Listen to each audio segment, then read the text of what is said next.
নেশার বিরুদ্ধে রাজ্য সরকারের যে পদক্ষেপ তাকে আরো শক্তিশালী করার উদ্দেশ্যে যে ফুটবল টুর্নামেন্ট গত 1 মাস ব্যাপী বেলোনিয়াতে অনুষ্ঠিত হচ্ছে, তারই আজকে ফাইনাল ম্যাচ। উপস্থিত সজ্জন মণ্ডলী, আমরা জানি যে নেশার কি অবস্থা আজকে এই রাজ্যের মাননীয় মুখ্যমন্ত্রী ডাক্তার প্রফেসর মানিক সাহা মহোদয় উনি নেশামুক্ত অভিযানের ডাক দিয়েছেন। এই আহ্বানে আমরা সবাই, শুধু জেলা প্রশাসন নয়, বিভিন্ন সংস্থা, বিভিন্ন ক্লাব, বিভিন্ন সংগঠন সবাই সামিল হয়েছে। এই লড়াই একা সফল করা কারোর পক্ষে সম্ভব নয়। আমরা প্রথম বিধানসভা যখন বসি তখন ৬০ জন বিধায়ক এই প্রস্তাবটির উপরে আলোচনায় অংশ আমরা নিই। ৬০ জন বিধায়কই এই প্রশ্নটা সেখানের মধ্যে তুলেছিলেন যে ত্রিপুরাকে নেশামুক্ত করতে হবে। এবং শুধু তাই না, আমরা যারা বিধায়ক ছিলাম, সরকার পক্ষ বা বিপক্ষ যারাই ছিল, সবাই এটা আতঙ্কিত ছিলেন যে আমাদের ঘরের ছেলে মেয়েরাও তারা একদিন এটার সাথে আবদ্ধ হয়ে যেতে পারে। মানুষকে সচেতন করার জন্য এবং নেশা থেকে বিরত থাকার জন্য আমরা বিভিন্ন গ্রাম লেভেলে, মোটর স্ট্যান্ড, মার্কেট, স্কুল, কলেজে আমরা প্রয়াস কর্মসূচি করে থাকি যাতে মানুষ এই নেশার করারগ্রাস থেকে নিজেকে দূরে রাখতে পারে। এবং মাঝে মধ্যে আমরা নেশামুক্ত করার জন্য জনগণকে নেশা থেকে মুক্ত থাকার জন্য খেলাধুলার প্রতি উদ্বুদ্ধ করা, নাচ গান এর প্রতি আকৃষ্ট করা, যাতে মানুষ এই করারগ্রাস থেকে মুক্ত হতে পারে।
Cheeky flick, and now they have a chance.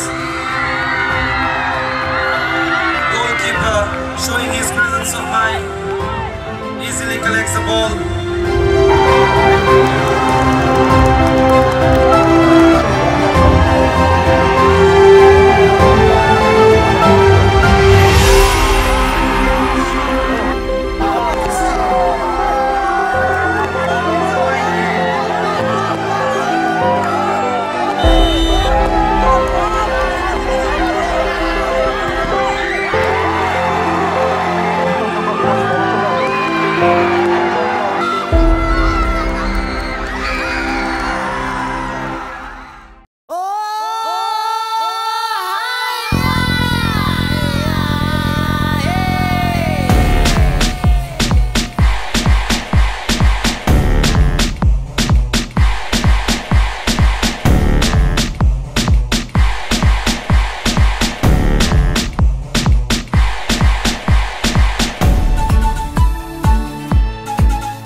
Tripura মানেই মায়ের জায়গা, মায়ের গান হবে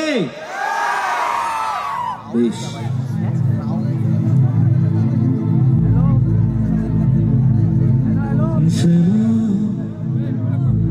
মাতোর চরণ ধরে